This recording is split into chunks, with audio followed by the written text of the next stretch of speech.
Finish him off! If you can't do it, then maybe you should let someone who can, like me!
Said to kill the bear barehanded so the people won't forget it.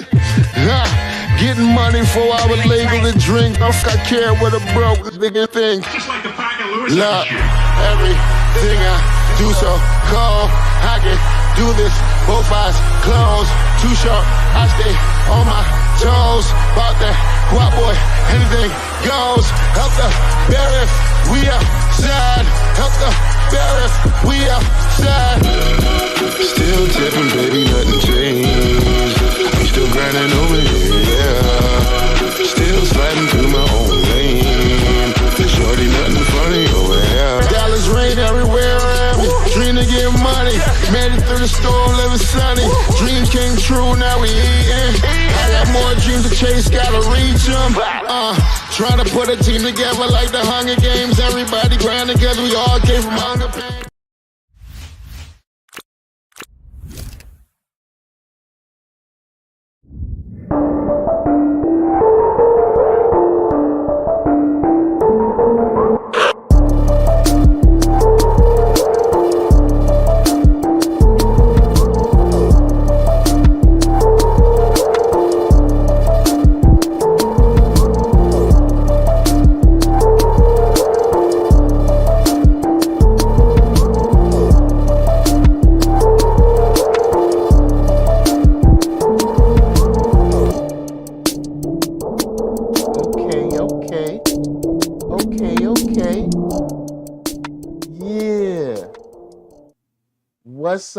What's up? Late ill kid at OneYoungsta. Hold it down, bring you that StreetGeek and NERDSoul. What is up, my people? Today, coming with another wonderful episode of That's Right. I ain't gonna tell you no lies.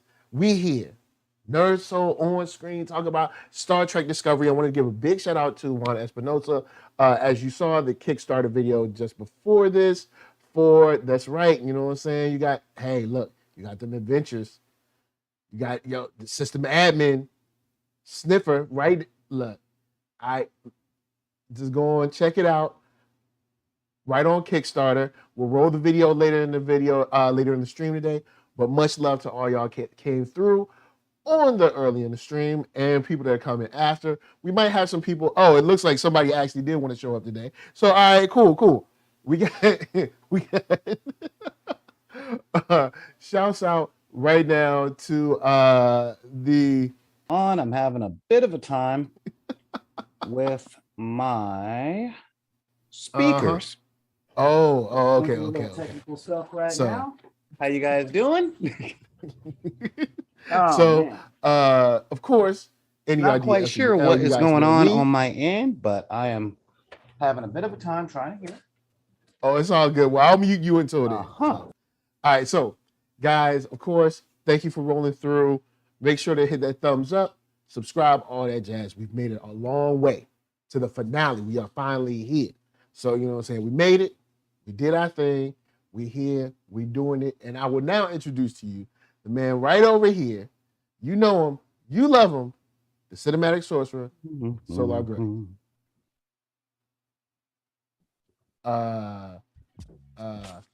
Solar Gray. He'll hear us. Wow. All right, well, I guess, he's Solar Gray, the cinematic sorcerer, and he does things, and that's pretty much what's up. And you should check him out on Back in the Deck, on Instagram, on Twitch, on YouTube, on Twitter, and all those places. So I guess right now he can't hear me. We having technical difficulties, all that stuff in the spot, but let's get it going. All right. Go on and throw up in the comments or in the chat. How are you feeling about this episode? How are you feeling about this season? How is it coming through for you? How are you pleased with what you've received? Because when we opened up this episode, I was worried that we might get a cliffhanger, but we did not hang the cliff on this episode. We did not. We did not. When it said coming home, they meant it. You know what I'm saying? So due to the nature of the beginning of the season and due to the name of this episode and due to like the final frame or frames of this episode, I am pleasantly pleased. But I'll throw it to Solar Gray if you can hear me at all. Because I threw it to you to introduce yourself, but you didn't say anything. So I was like, no, I was having some technical difficulties over here. Sometimes my computer is like, I don't like the way you treating me this weekend. Guess what? If you don't treat me better, I'm gonna just be gone. That's it. You know, what have you done for me lately? Is what my computer's been saying to me. That's why you need get another one and be like, look, hey, act up if you want to. Nah, on this one, that's what I'm gonna be doing soon. So this one knows, hey, you won't notice. Don't act up. Yeah, so again, hey everybody, I'm Solar Gray, the cinematic sorcerer, coming at you from the Wizard's Tower. And all right, so yeah, what was I feeling on this episode? Am I feeling it? Am I doing all this stuff? I need to say this right out the window, okay? Right off the back. Okay.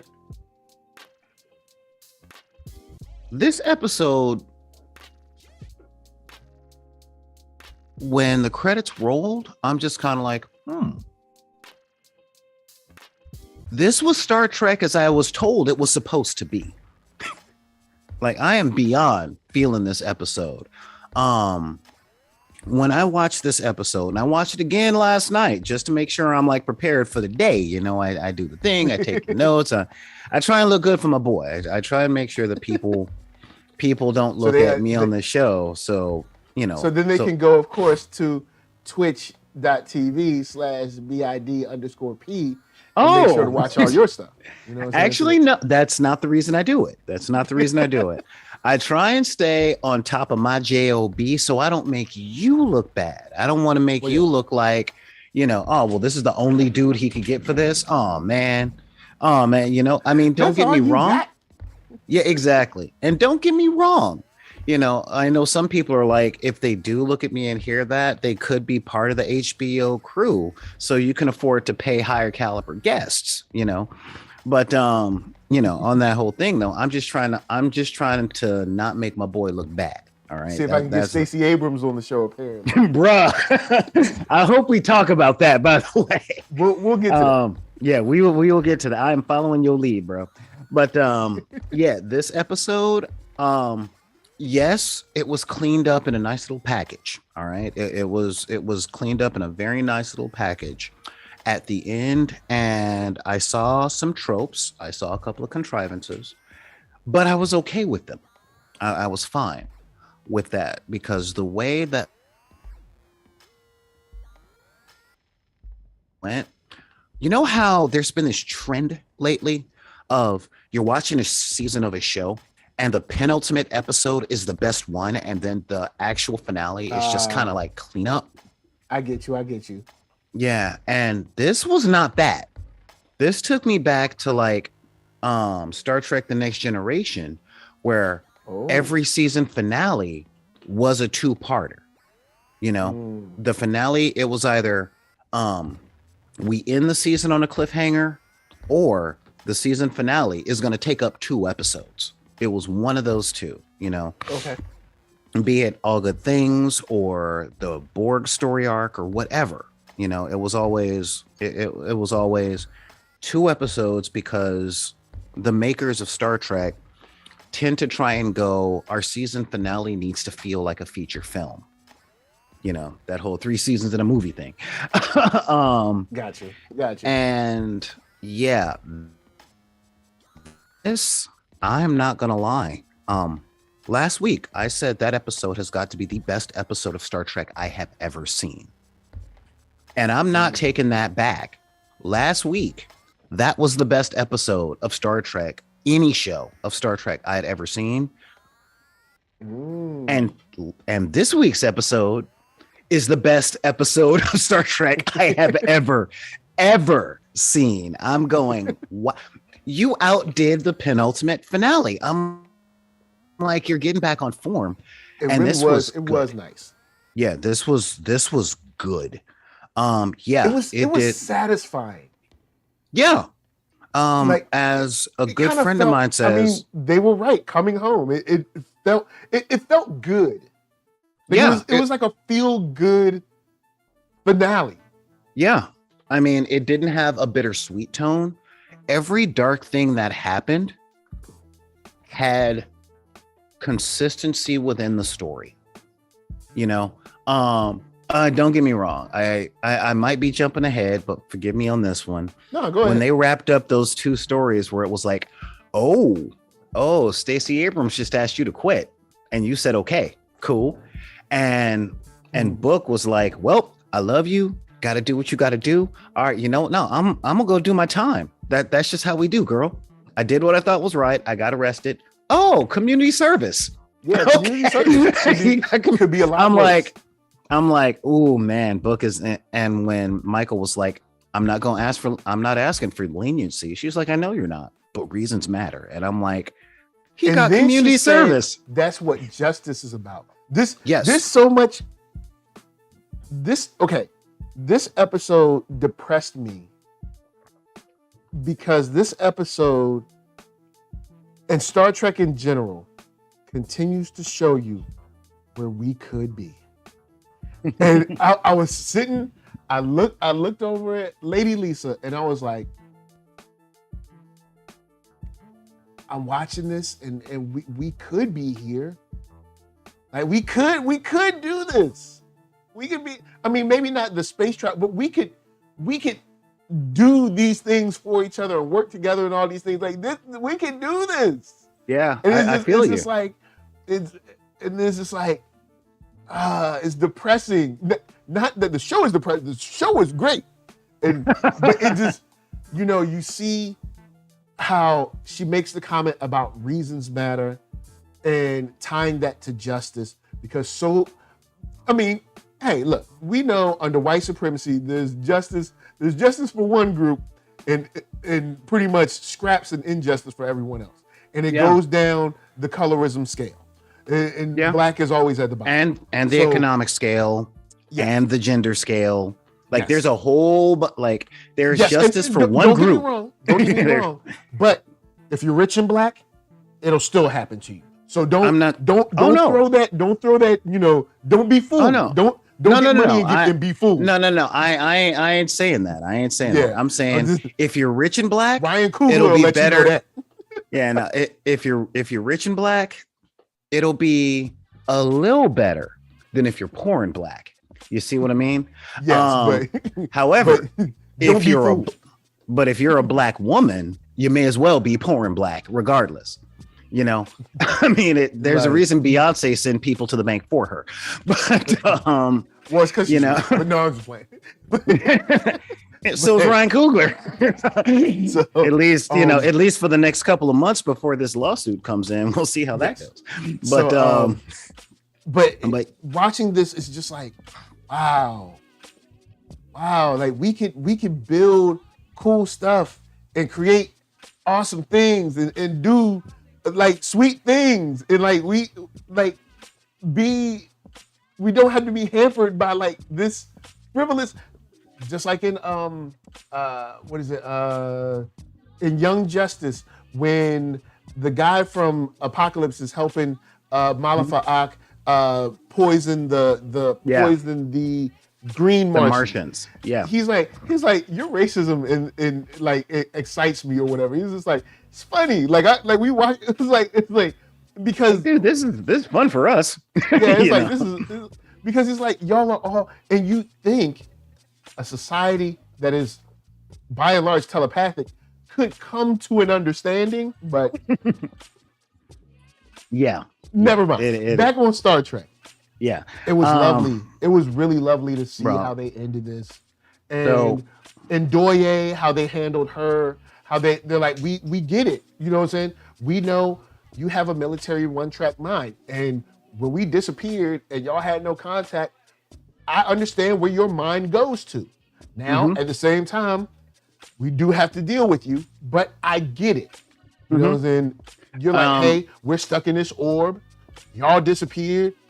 The first thing my mind goes to is they're killing them. They're attacking them.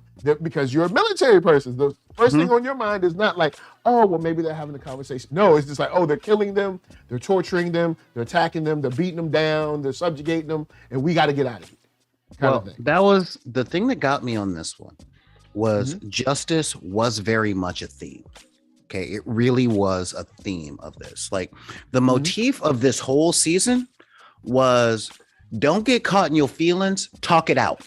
And I like that. I like that a whole lot. When Ndoye did what she did and the captain was like, Michael was like, all right, Madam President, I need you with me right now. And it was like, why? Because I'm about to confine all these diplomats to their quarters and I need you with me to explain to them why.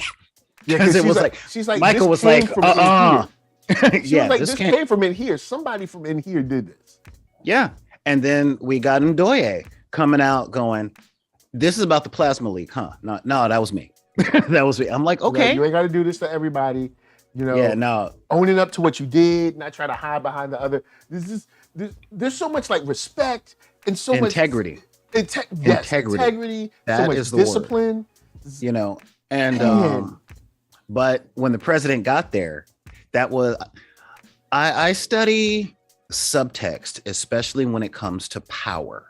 Okay, that's what I love. That's what I like in entertainment. I hate it in real life because people who use subtext in real life tend to be dishonest when you call them on it.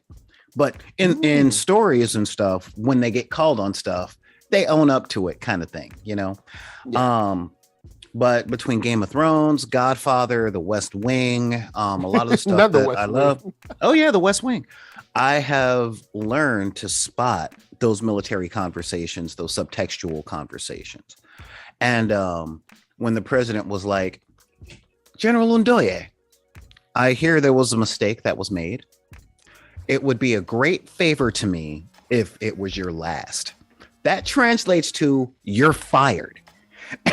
Because well, follow me on this, okay? It would be a great favor to me if you quit.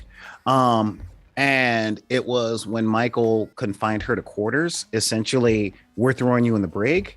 Undoye's exact words were, I stand ready to serve. So it was like, I'm throwing you in jail. Oh, I know, but just know this. If you I know I'm fired, but I'm here. And need me, I'm here. And when the president said, I would consider it a great favor to me if that were your last. And her answer was, I stand ready to serve. That literally is, you need to quit. I will quit. And I'll be here when you call me back. And I'm like, good. She didn't just get a slap on the wrist. She didn't get away with it. Yeah. And it wasn't some weird administrative thing. The president came in and said, I'm going to need you to resign. And she was like, I know. Like, but if you come calling, I'm going to answer. But yeah, I know. Apologize. I already packed my desk. I feel like we'll see her again. Oh, absolutely. Absolutely. Because after she was thrown in the brig and she was like, I stand ready to serve. When they needed her, she was like, yeah, no, this is my job. You know, yep. You might have fired me, but this is what I do. You know, all right, you dropped me from this track, but I'm here. I'm still on the record. You know, you're like, you don't need me for this track, but I'll be right over here in the studio. You get what I'm saying? Yeah. So, but yeah, my mentor out in Austin, one of my mentors, said about Avengers Endgame that it was like having a real big meal and then having a really good dessert and then sitting back with your glass of wine at the end of it going, that was a good experience. And I didn't feel that with Endgame. I did not feel that with Endgame. But I got it. I'll be honest, I did. Yeah. But I got it with this season finale. So much so that if this is where the show ended forever, I wouldn't have any complaints. Yeah, I'd be like, you know what? Yeah. They went through, they fixed the warp thing, they got Starfleet back together, they ended on a happy ending. We got to see all of the ships lined up. This might be a good place to end it.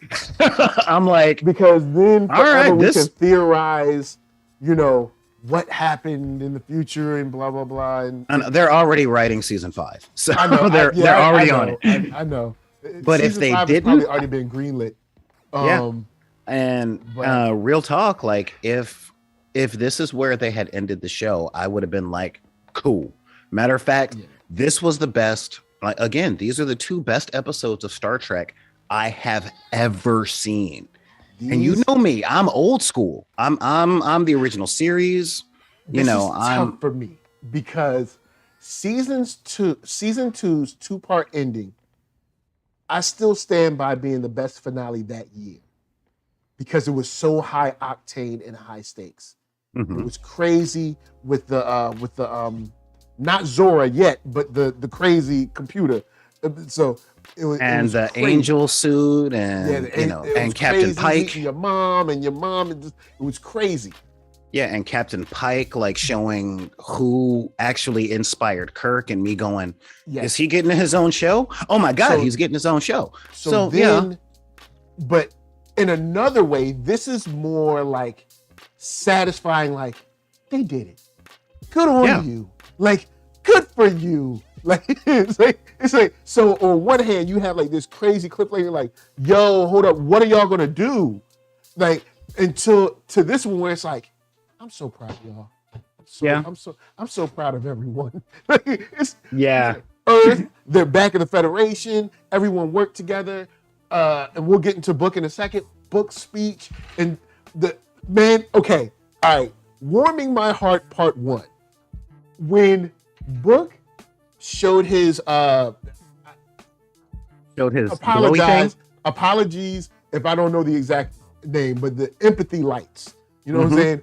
When he showed his empathy lights after describing what went on to him and everything, and when they did it back to him, heart was warmed. My heart was warmed. See, that was the thing. I'm like, all right, I kind of have a little bit of a reputation for being like a certain brand of cookie, if you know what I mean. But when that happened, okay. If your heart wasn't warmed, bruh, I'm not going to say my heart was warmed. What I'm going to say is I had a flashback to the Hawthorne movie theater because I stood up in my living room and pointed at the screen going, see, I told you. This was the dude that should have been talking to them in the first place. Because I get it. As soon as Book was introduced, he was everything as a character that Betazoids were reputed to be for the entirety of their canon.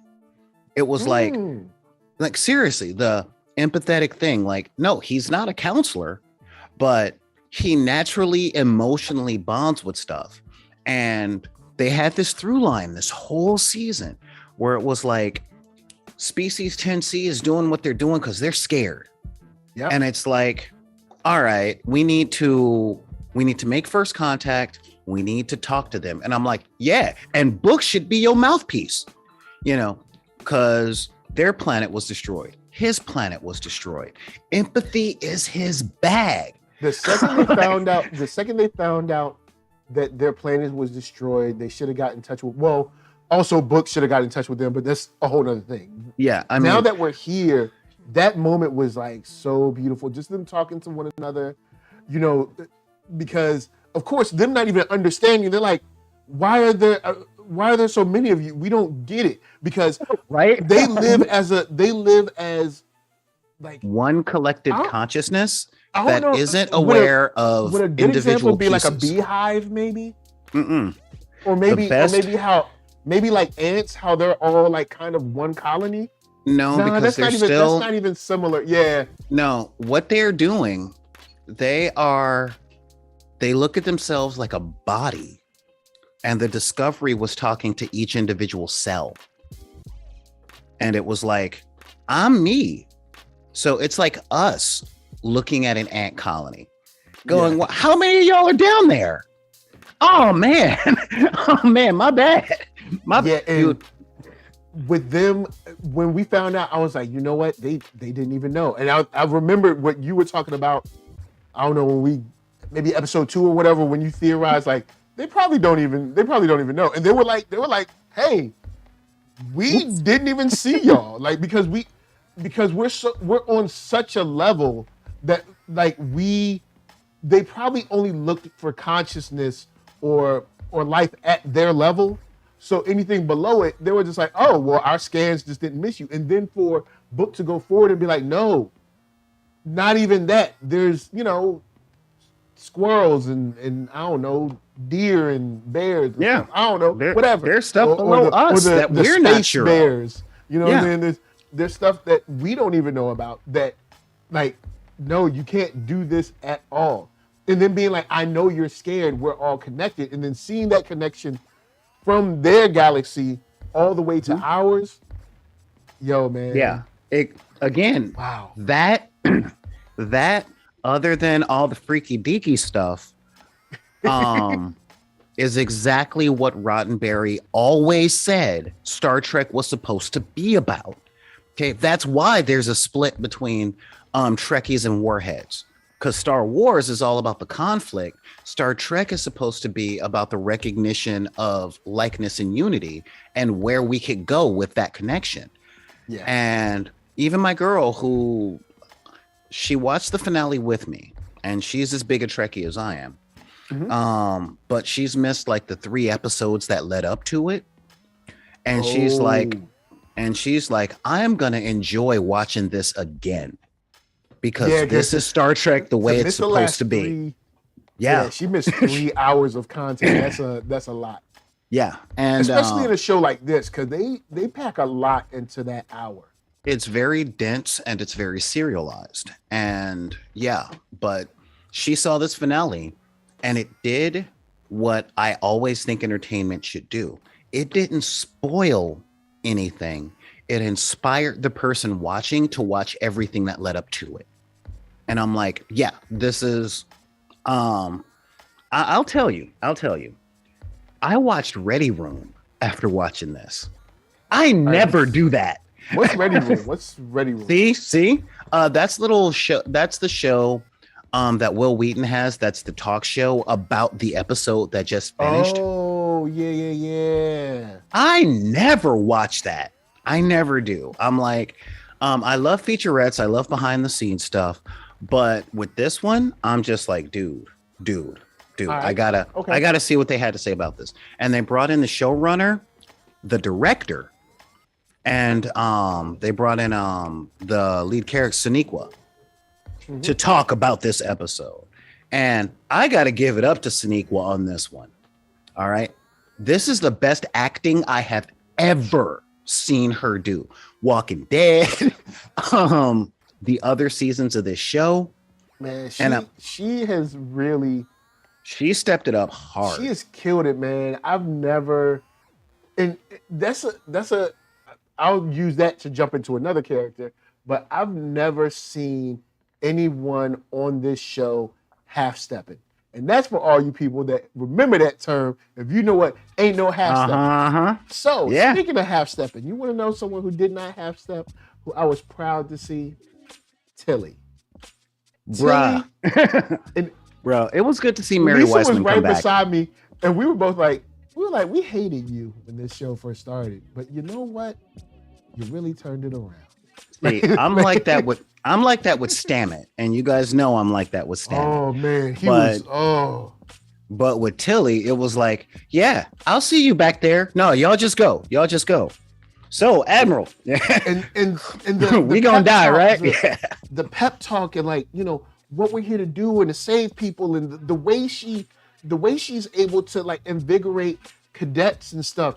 And even though we have our sort of cadets animated series, I've said we needed an animated series about Star Wars cadets way back in 2010. But because I remember I was talking with a friend. I have a friend, I wish I could get him on, but time zones it's tough. But my boy Avery goes to Star Trek conventions all the time. Loves Star Trek. And I remember we were like, he's always going to the one in Vegas and stuff like that. And I remember we were talking about how Star Trek was like effectively dead. Like Paramount wasn't doing anything with it, or you know, whoever wasn't doing, CBS wasn't doing it. And it was it's Paramount, yeah. It was like effectively dead. And I was like, you know what they really need is a really good animated series about cadets and them kind of coming into their own. Now that was way back in 2010. Now we got Prodigy, which is sort of in that vein. So I'm like, cool, good on you. But then seeing Tilly talking to them like, yo, look, I know we're scared. I know you're not exactly ready yet, but we're gonna get down there. We're gonna help. She's really grown into her. I'm like, girl, yeah, good on you. It's like, you know what? Proud of you. We need to get you off of that ship and in a classroom because you look like you would be a good teacher. And you know what it reminded me of? I'm proud of you. It reminded me of O'Brien. Oh, because let's be real, he was superfluous on The Next Generation, but when he got to Deep Space Nine, we're like, yeah, Miles, yeah. You're right. He was really good on Deep Space Nine. Yeah, he came into his own when he wasn't when he didn't feel like such a superfluous character. Well, And because Tilly's a good engineer, but Next Stamets, Generation was so packed. yeah, Like, and same with Discovery, because we got Tilly is a very good engineer. Okay, she's a very good engineer, but she's more of an emotional mouthpiece. But the better emotional mouthpiece is the Doctor, and the better engineer is Stamets and Reno and the kid and Bryce. It's like, all right, you know what? I'm not saying you're bad at what you do. it's just saying, there's so many good people. Yeah. So It's we need to put like, you somewhere. Yeah. To put this in basketball terms for some of those, remember when OKC was stacked? They had KD, they had Russell Westbrook, they had James Harden, they had I can't remember his name. Their center, the tall guy, James Harden. They got rid of James Harden not because he's a bad player, but just because it's like he was sixth man. Like James Harden was sitting the bench on a team because it's not that James Harden went to Houston and was starting, but it's like he's already on a team with like all of these crazy talented people. So it's not that he's not talented. It's just like, what do we do? But I ain't messing with Tyler right now. But Tyler Bennett says, so black men still can't be captain of a ship, or did I miss a season? Now hold on. A black man has been a captain. What? Hold up. Well, yes, a black man has been a captain of a ship, sort of, because we had Deep Space Nine. So he's not exactly a ship captain. He was a captain of a space station. And and here's the thing. This is all I'm gonna say to Tyler on this one. All right. I would be feeling you about black men not being able to be a captain, but as much as black men need a starring role on like Star Trek as a ship captain, black women need it more. All right. Let the girl have her thing. Cause this is, that's kind of the thing, so all right, if a black man don't get the role of captain in a Star Trek show because a black woman gets it, don't complain. Don't be sitting up going, oh, I feel left out, because black women get more left out than black men. so come on, man. I know Tyler will probably come back with in certain instances, there is an argument to be made. And I know Tyler, you're going to come, but we ain't got time for that. I understand. I know, but we ain't got time for that right now. But we do got Book. Now with Book and the black captain, guess what? We got something called Black Love. Now I'm gonna jump on someone else. The Black Love displayed in this show has been better than the Black Love displayed by black creators on black shows created in modern television in the last 5 to 10 years. Okay. Why am I getting a better black relationship from essentially a white show than I'm getting from Issa, than I'm getting from Tyler Perry, than I'm getting from Oprah, than I'm getting from Shonda Rhimes? And let's keep it real. Let's keep it extra real. You know what? I'm right there with you. Let's keep it extra real. I love the black love on this show. The only black love ain't nobody a crackhead, ain't nobody drunk, going in and out of jail. And they genuinely care for one another, and they have consideration for one another, and they work through their differences like level-headed human beings. Yeah. And that's a really big thing. But you know why you're getting that on this show? Because 1, we got black writers and black directors, and 2, we have a woman showrunner. This is so important, all right? Because I'm gonna just put this out there. When it comes to relationships and all that stuff, men say things differently from women because we are so on we need to fix what's broken in front of us right now. Okay, especially black men. We have to fight for our masculinity. We got to fix the problems, and we still have that conflict between what we learned on the plantation of what a couple is supposed to be like according to Western normalcy.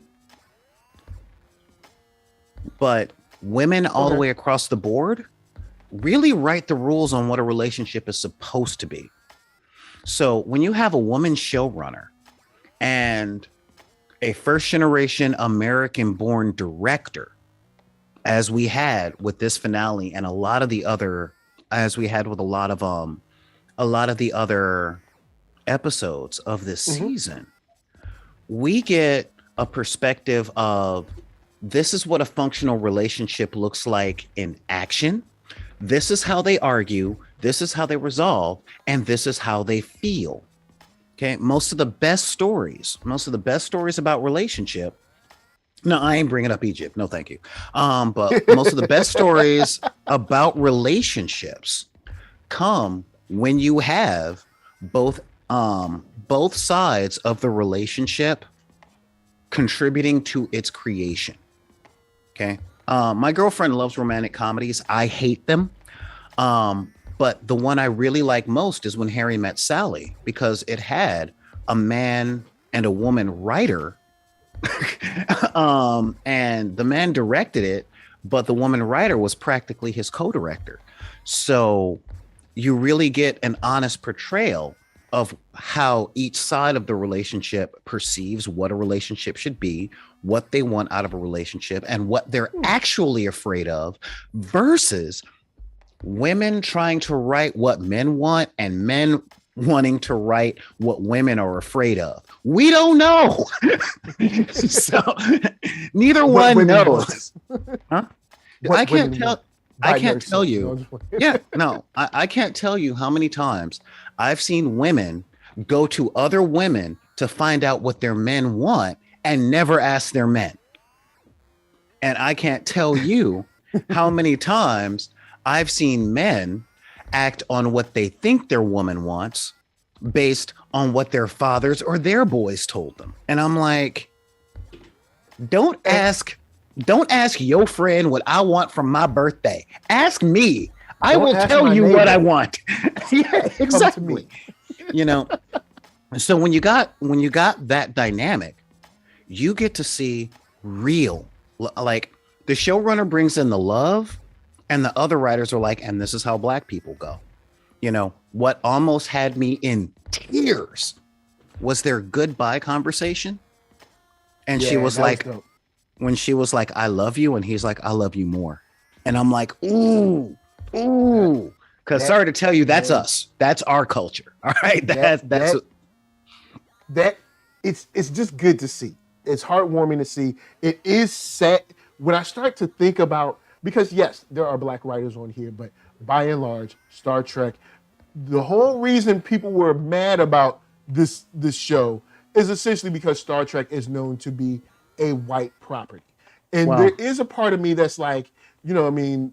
There is part of me that's like, dang, the best representation I'm getting right now in the last 5 to 10 years of a you know, a healthy Black relationship is not coming from all of these Black celebrities that we're supposed to be worshiping all the time. And yes, Queen, you got a new deal with this and that distributor. We're not getting it from them. All we're getting from them are relationships of dysfunction.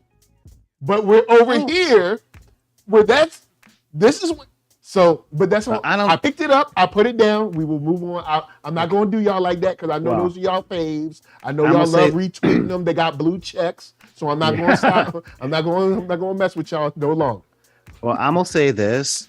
I see what you're talking about on a lesser level in the ish shows, like Blackish and Grownish. I see good Black love on that, but that's that Black love that we got from the Huxtables and the Bankses, you know. But but that's a long time ago. So well, I don't know. Blackish is still Aaron, bro. And I'm talking when you were talking about Huxtables, Cosby showing the Fresh Prince. Yeah. And Blackish is still highly geared towards comedy. You know, it's still, I'm with that too. But you do have Bel Air. Shouts to Bel Air. They've been doing things now, you know, of course. See, I haven't started the new one yet. I haven't started the new one. But Bel Air, they've been positive right now. Speaking of what you were just talking about on the people consider this a white show because everything that is good and popular is supposed to be white. When the president came out of the ship, I had to pause. Like, again, as I said, I have a reputation for being a lot like a very, very famous cookie franchise. And that was that moment where I paused the video and my chair flew back and I got up and walked around. I'm like, oh no, man, no. Oh, the hate mail is going to come now. Oh my, people are going to be up in arms because they didn't just make the president a black woman. They made it that black woman. Yeah. I mean, well, man. see, for me, it was spoiled because I didn't watch it until I think Friday. I think I watched. No, Okay. Did I watch it Friday? Yeah, I think I watched it Friday. So I didn't watch it till Friday. So I'm of course Twitter. Look, man, you better watch it right then because if it's 1 second after it airs, that it's over. So or stay your butt off Stacey Twitter. Abrams is on Star Trek. I was like, okay, that's interesting. Yeah, but no, shouts out to Stacey Abrams because the acting was, even though she's essentially doing what she does, she's a politician or she's trying to be a politician. But you know what I'm saying? It's essentially what she does. So there's that. But she it also wasn't went too hard for her to act. She went to a performing arts high school, so she knows how to take direction, which was the thing. And yeah, I'm like, she's delivering those lines pretty well. Oh yeah, that's right. She went to a performing arts high school because I've seen a lot of people, like I saw Michelle Obama on Blackish and she wasn't acting. And you can really hear when somebody that doesn't have any training recites lines. Okay. Check, Ludacris in anything or, so yeah, I'm just like, all right. What I gotta say is, the fact that they called her up and I'm like, yeah, this sits with that long tradition on Star Trek being really inspiring, specifically to black women. Okay, this show, and I know I've been going on about it, but this show does feminism correctly. Okay. Remember, Whoopi Goldberg asked for a part because she saw Uhura and her words were, "Look, mama, there is a black woman on TV and she ain't no maid." And so this show said, you know what?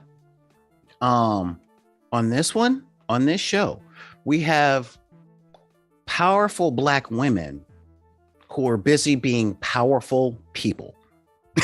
That's just the whole thing. They haven't gone, I am woman. It's just like, I'm the most qualified for the job and I'm doing the job. There isn't this sense of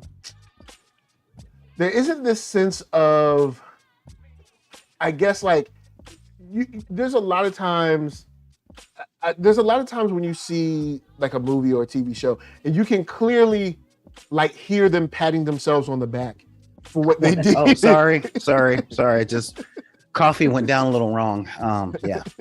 You can like clearly hear them doing that. Like they're so proud of themselves because and in this show they just like let a character do whatever. Like you don't see because honestly you could say that this show is over leveraged on women instead of men, but it doesn't play itself out. It doesn't play itself out like, no, I'm not saying it matters. I'm just saying if you wanted to look at it through that lens, you could say, hey, well, where are the men at? This isn't fair. It's just like you're going from one end to the other end. But since they don't play it in a way where they're like, look at us. Do you see how great we're doing? Look at what we're doing. It's equality all up in here. Look at how awesome we are. Hollywood go. Like, no, they're just like, that, you might just like, oh, cool. This is a cool story. Like, oh, yeah, that's nice. It's a cool story of people being people and doing a damn job. Yeah, oh my God. Fixing stuff in space and, flying around and helping people. And they saved the universe. Cool. Yeah. Like you don't stop and you don't feel them working so hard to, like, there's no lines in there like, women do things stronger or something like this. Is like, you don't get that. You just allow the people to experience their journeys and adventures, and it's great. Yeah, they're literally just doing the job. And I really appreciate that. I really do not want to mess up your name. So I'm gonna say M. Sigler. But Markelon, yeah. Yeah, because I feel like I'm gonna screw that name up. But says, heck, look at Deep Space Nine. Cisco and Jack have one of the best black father-son relationships ever captured on TV. And Bruh. I did like that relationship a lot. Cisco and Jake, especially in the first 3 seasons. Especially juxtaposed against the next generation with what's the boy name? Oh, he was soft. I can't remember that boy name no more. Oh, Alexander. Worf and Alexander. Yeah, Worf and Alexander.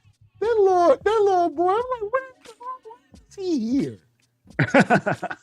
Yeah, Worf and Alexander left a lot to be desired. They had to clean that up in Deep Space Nine. They really did. That was a very good relationship. Deep Space Nine does not get it's gotten this credit kind of after its airing, because now people can kind of like go back to Paramount Plus or Netflix or something like that. But for a long time, people have been sleeping on Deep Space Nine for a long time, myself included, because I had only seen a couple of episodes here and there because of the way they aired it. We'll see. I was a James Avery fan, so I'm like, but I was also one of those loud minorities of people going, what's this Star Trek show? This ain't what I got. When Next Generation came out, I'm like, who's this old bald man? He ain't Kirk. What's going on? And then when Deep Space Nine came out, I'm like, so they finally hired a black dude. But look at this black dude. Look at him. What is he supposed to do? Wait, I know that voice. Shorts. And I'm like, wait, I know that voice. Oh my God, that's Hawk. I forgot. That's Hawk. His wife was Cassidy. Palmer, Mrs. Palmer. Yeah. I forgot. Yeah. So, but the thing is, Deep Space Nine started, and I'm like, okay, no, this dude ain't playing around. He's coming in like that black uncle, And then when they let him shave his head and grow his mustache out again, I'm like, it's Hawk. It's now Captain Hawk. I know he ain't a captain yet. I don't care. I was waiting for him to pull out the white trench coat and the freaking 357 Magnum that was silver plated, So yeah, that's just what I'm saying. Tyler Bennett said, I love my shorts that's above the knee. Bruh, they weren't just above the knee. Them things was like all in the thigh, son. Okay. Them shorts. In all fairness, in the early 90s, everybody had biker shorts. From Salt and Pepper to Milli Vanilli to James Sisko. Everybody wore them. I'm just glad that very few Hammer pants showed up. It only came up in 2 episodes. So yeah. With that said, back to Discovery. Yeah. Are you satisfied with Tarka's end? In truth, no. No, I'm not satisfied with Tarka's end for 2 reasons. Okay. Right. Number 1, I didn't see a body.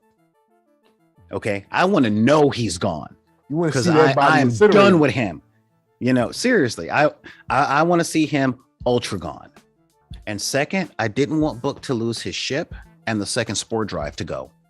Thank you, man. We lost the brother ship. I'm like, no. Rest in peace to the brother ship. So unless he gets that cool spiral wind chime looking ship afterwards, I'm like, they better rebuild that. Because they're going to rebuild the brothership. The best even if Book doesn't space. get it back, even if Book doesn't get it back, I like the ship. That ship needs to be on the show.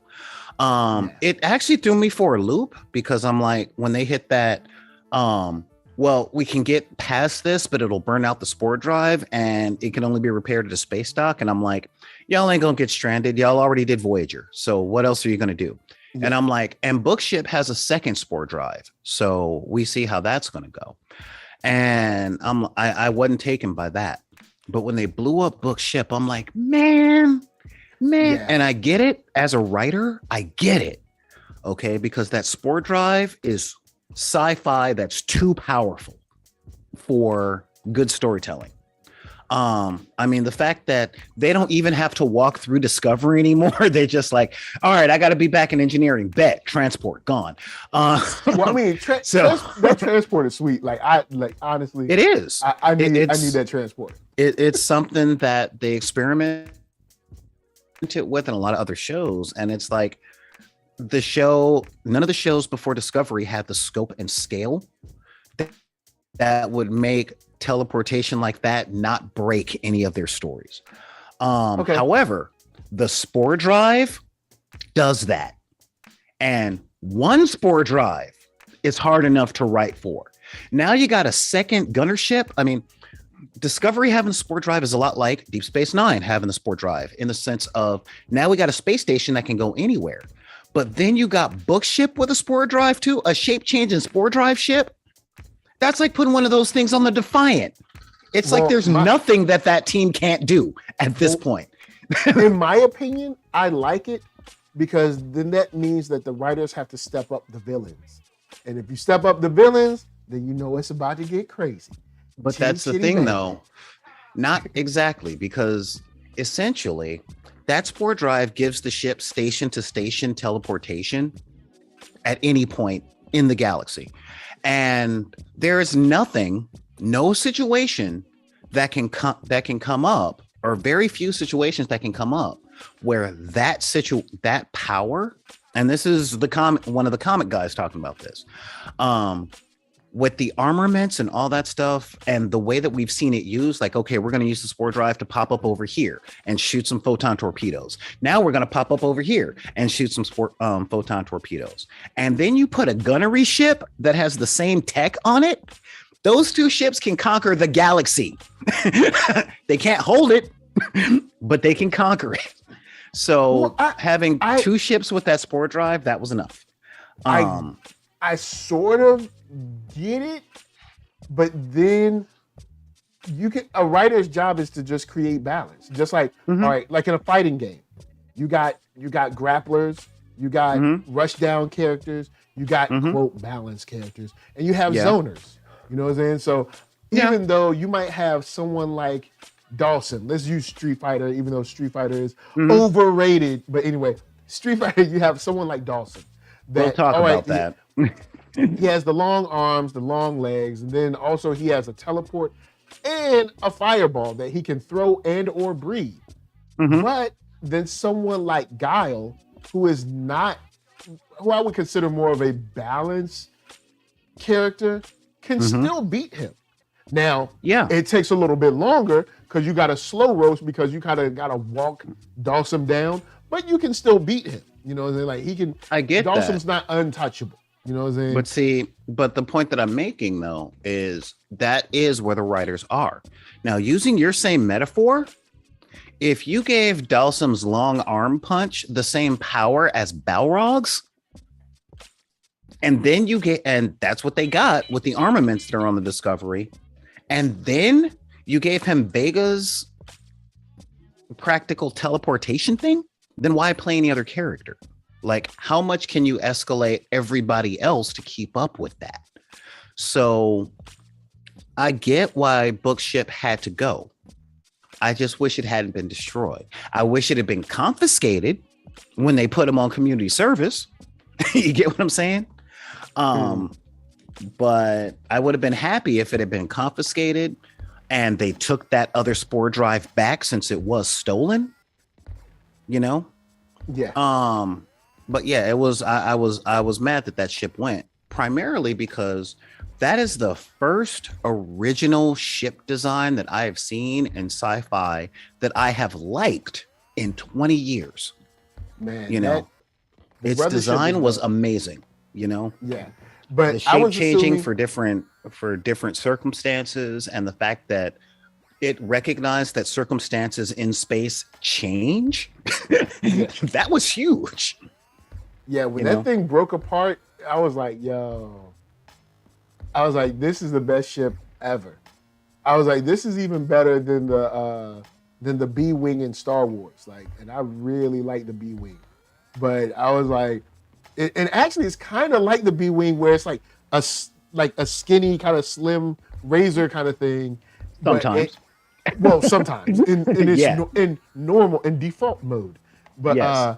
yeah, when they were like, we're gonna burn out the sports jar, I was like, oh, it's all good, you know. I was like, we got another one on bookship, and then when they blew it Yeah. up, I was like, oh. Now, when they blew it up, I'm like, they're gonna fast travel these guys home because the 10C are cool now, and the 10C already had that warp zone technology.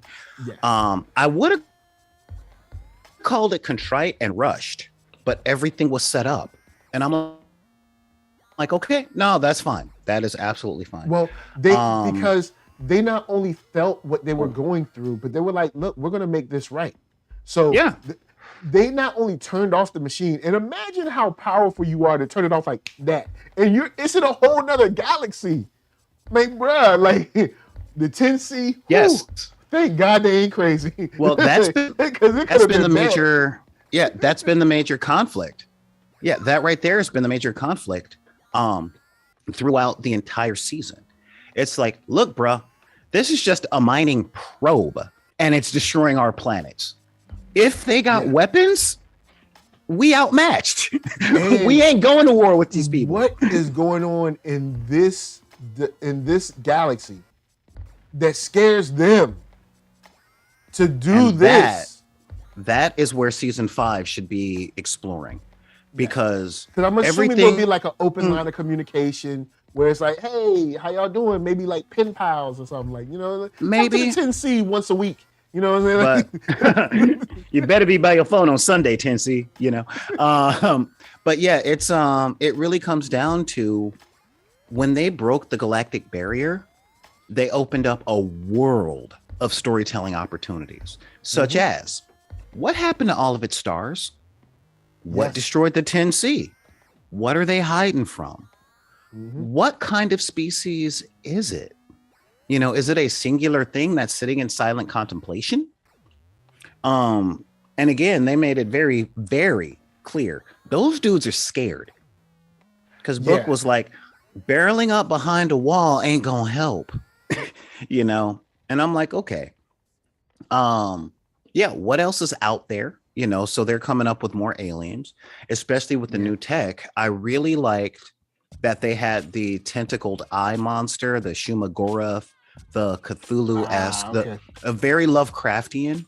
And see, this is why, and you brought up how I was the only one that brought up maybe they just don't notice. And that is pure, deep sci-fi horror in H.P. Lovecraft. As racist as he was, his concepts are used all over the place. Just deep, deep, deep, far galactic beings that are so powerful that we're not even like ants. We are more like bacteria. They just don't notice. They don't notice that we're here. And I'm like, yeah, that seems like what they are because of all the stuff that they can do. And it's like, they're just throwing wormholes out. If they can do that, then if they were aggressive, they know exactly where to go to. They're like, oh, okay, cool. We know where you want to go. We got you. You know what I'm saying? Here's the L train, and just send y'all home. Like it was simple for them, and I'm happy it worked out well for them. I'm happy it worked out that way. Yeah, and just in the oh no, you're breaking up. A couple of episodes before, when they explored the 10C's planet. Yeah, my internet's being a little choppy right now. I gotta make a phone call or two. Spectrum, is it you? I'm coming back though.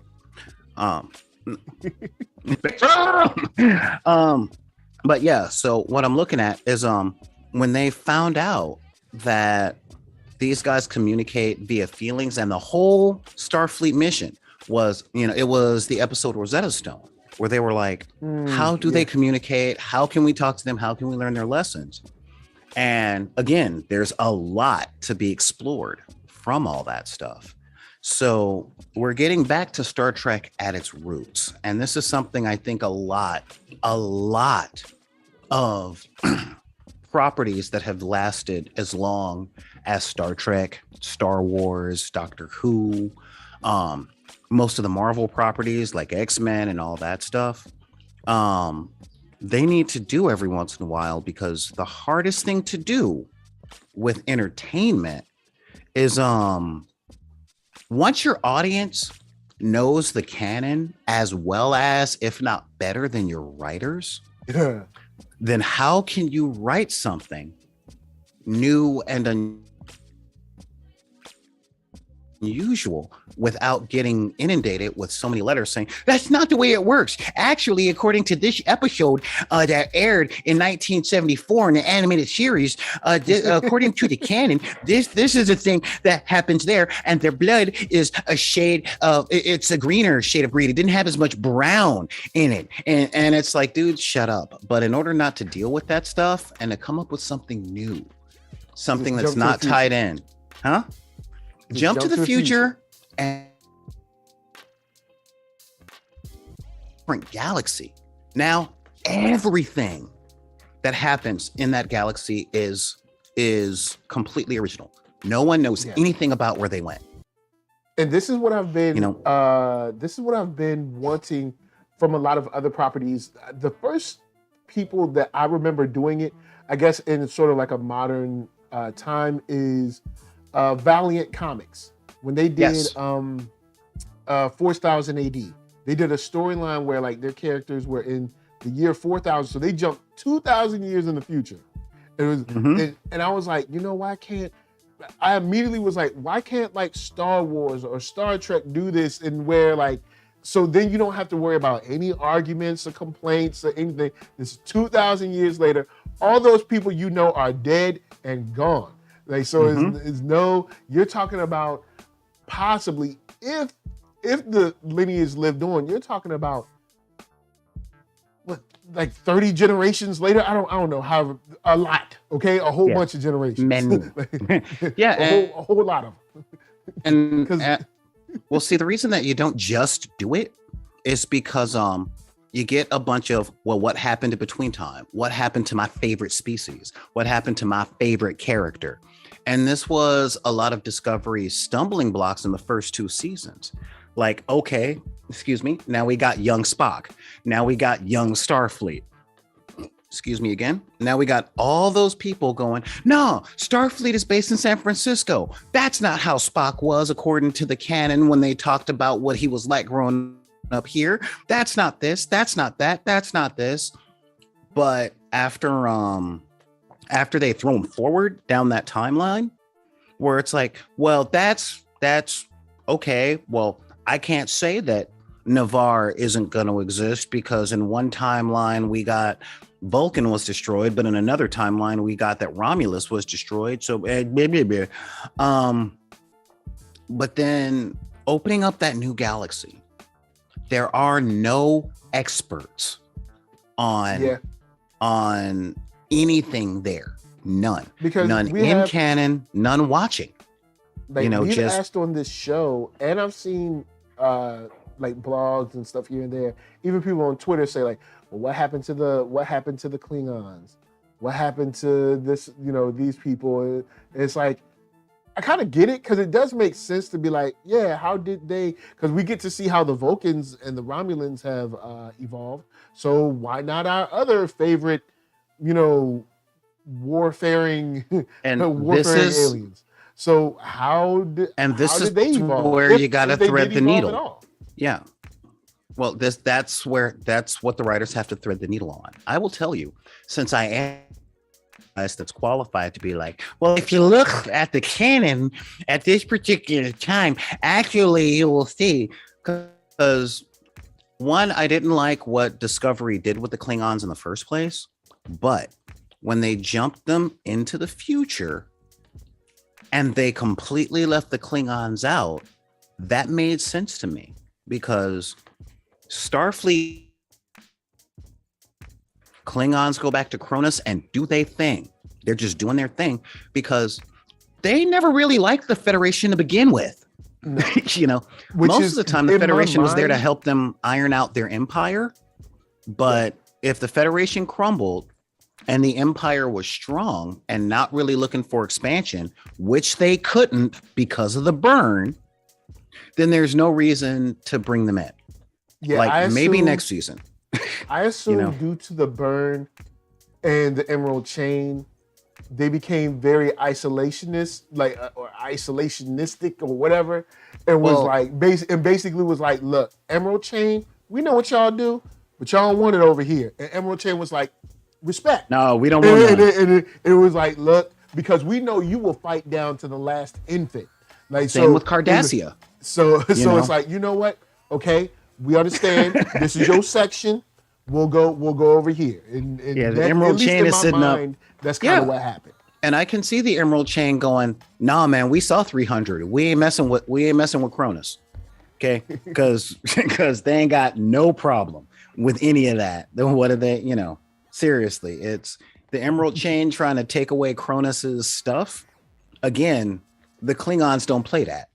Neither do the Cardassians. They don't play that either. So once the burn happened and Starfleet disbanded, those warrior cultures who would normally be the conquestors, not having the technology to do conquest. Yeah, no, I can now. If next season we have exploring that other universe and the Cardassians and or the Klingons link up with the emerald chain or what's left with the emerald chain for their black market dilithium so that they can start their old crap again, I would accept that. But bringing in the old stuff from the other shows did not work with this story, and the showrunner accepted that and didn't push it, and that's why we got what we got. And what we got was amazing. Nice. Yeah, we did. So since guys we are at time, I did want to give a shout out to Juan Espinosa, who came in and dropped a super chat. What's up? We ran his Kickstarter video at the beginning of this stream. We'll be running it shortly in a second. But if you can, Juan, drop the link to your Kickstarter in the chat right now so they can go in and check it out. Guys, you know what I'm saying? Look, some special adventures. All right, system admins. All right, they just out there trying to get their computer on. Yeah. You know what I'm saying? And people messing with them. You know what I'm saying? It's and if the regular viewers are like, why don't he ever plug our stuff? Because y'all didn't pay $5 just to say hi. So that's all I'm saying. Don't start that, because then Tyler Bennett will come through and be like, I paid for mine. Not this week. I didn't see no super chat from Tyler. So if you could, Mr. Cinematic Sorcerer, hit me with your final thoughts on this season, where you expect it to go, how you feeling, and tell them where they can find you. All right. So my final thoughts on this season is the showrunners, the writers, the directors, the actors have really messed up. They really messed up. See, they did that thing that our people are afraid to do under most circumstances, which is they stepped up to the plate and showed us how good they are. And now that standard has been raised. I'm not saying the next season has got to be better, but it better not be worse than next season.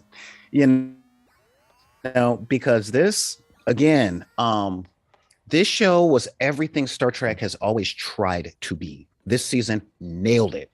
It was the perfect juxtaposition to Star Wars, where we got Star Wars with all the gritty, grimy,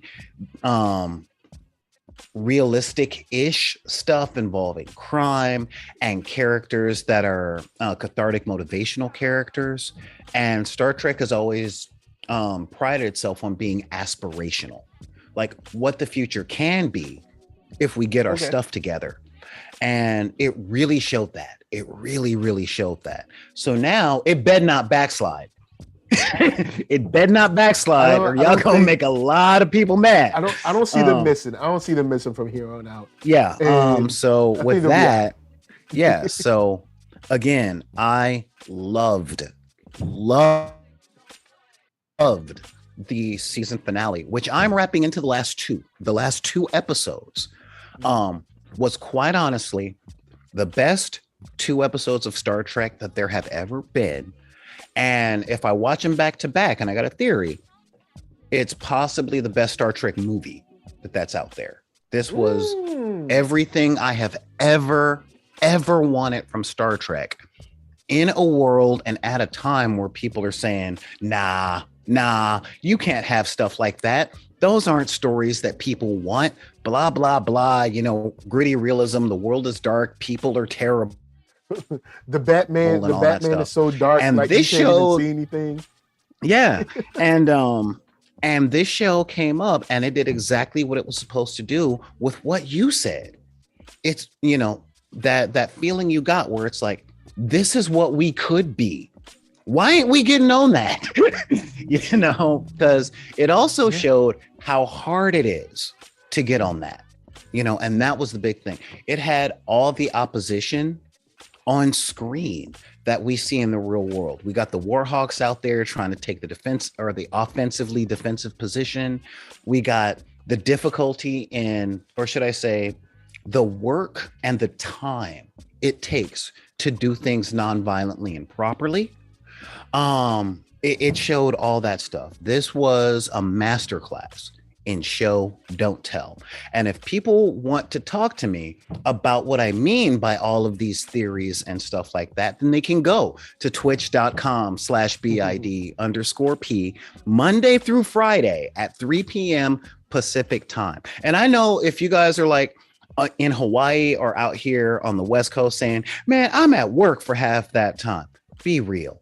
I know y'all got other tabs going at your job. Y'all got podcasts going. So you could turn me on and plug me into the headphones and, you know, talk with us keep the about. tab open. It'll be all right. Exactly.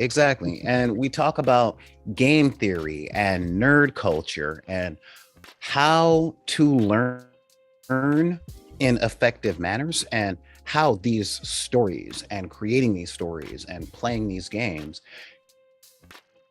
can actually give you the tools to living the life that you want to live versus the life that you think is possible.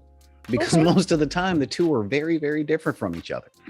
So yeah, that's where you can find me. And again, this, on my rating system, I would literally give this particular, this episode a 4 of a kind, period.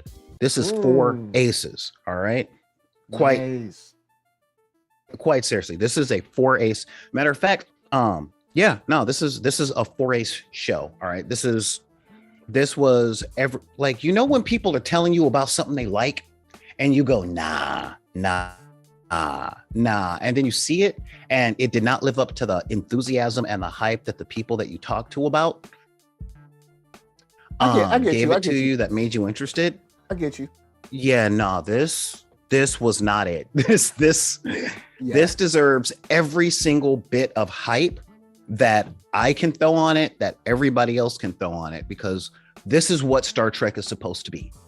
You know, diverse cast of competent characters who are strong, trying to create a universe that we want to live in, how hard it is to do so, but how valuable it is to try and how rewarding it is when that trying pays off. So yeah, this was all in. What up? I agree. This show, I was sold from the first trailer. The first episode had me hooked. You can look at the old episodes. I've been covering this since day one. This show has been flames, and now, and not only has it been flames, but now I honestly feel like a relief of satisfaction. Just like, we've done everything. I'm proud of so many people. The president. I'm proud of the captain. I'm proud of Book, Tilly. You know, Stamets, Hugh, and Great. We didn't get around to talking about President Fraulein. We did not talk about President Fraulein because we can highlight that in the chat in the comments. You know yeah, we can't do everything for y'all. Yeah, we can do that. Different show. Maybe next week or something. I don't know. Maybe next week, or give it a while, then we can come back and talk about some Trek, because maybe Picard will pick up and I'll get excited about it. But I want to give a big shout out to Juan Espinosa. Of course, you can check out the link right here below in the chat for Adventures of a System Admin, the Sniffer. number 6. They're almost at their goal. They're looking for, I think, 1,900. They're at 1,200 right now. Look, y'all got tons of time going to get that comic. Check it out. Some dope art, some cool stuff. We're going to run the ad in a second. But on top of that, I want to give a shout out to everybody in the chat. Markelon Sigler, I really hope I'm not messing up your name. Tyler Bennett, Malcolm Lee, Antoine Allen. Of course, some people that normally come through that might not be here. Geeky Andre, Clever Little Vixen. If y'all, lurking around a little bit, what up to y'all too?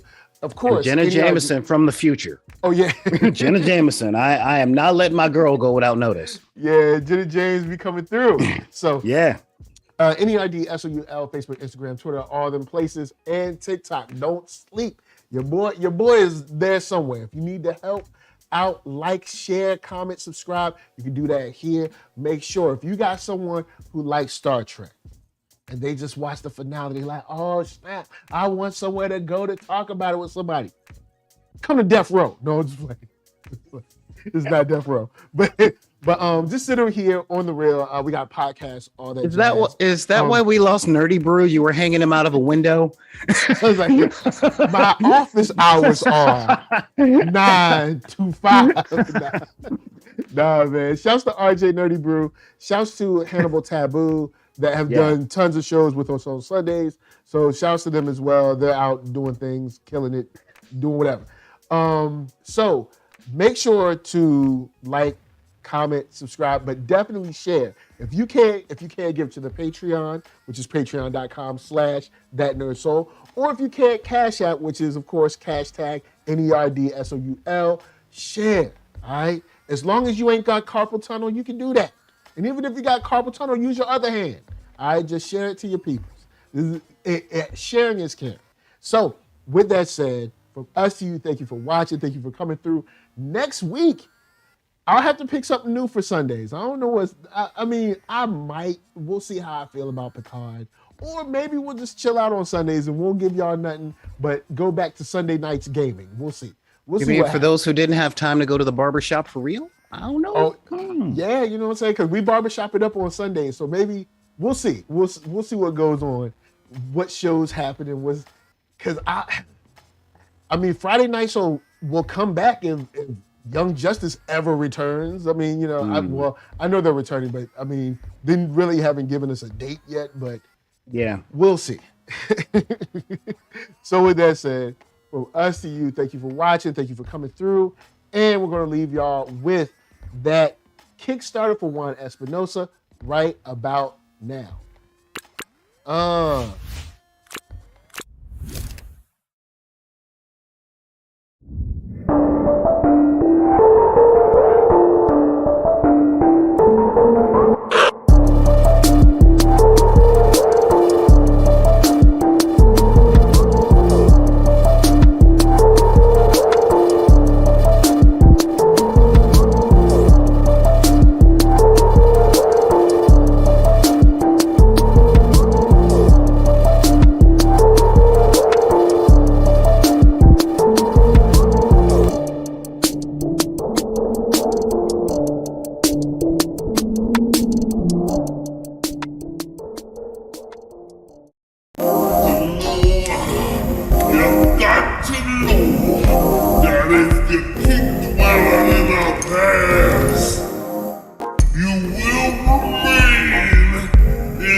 Good day, gentlemen.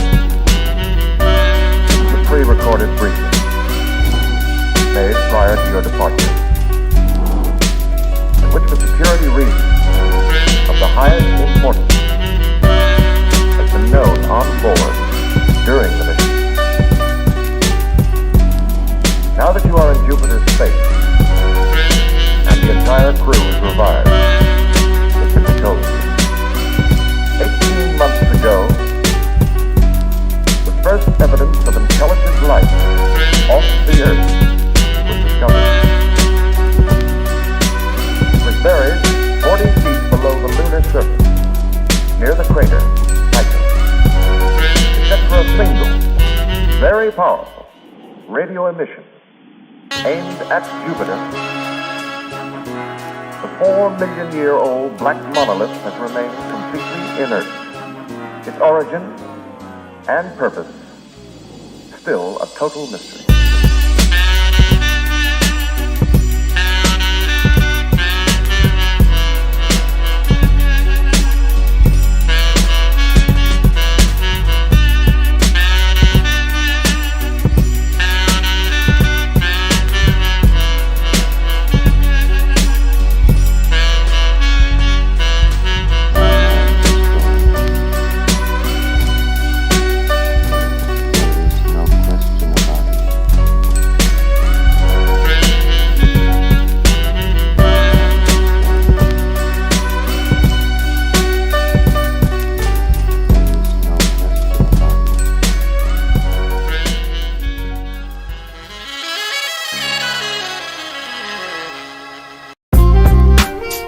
You're listening to my daddy, All Gorilla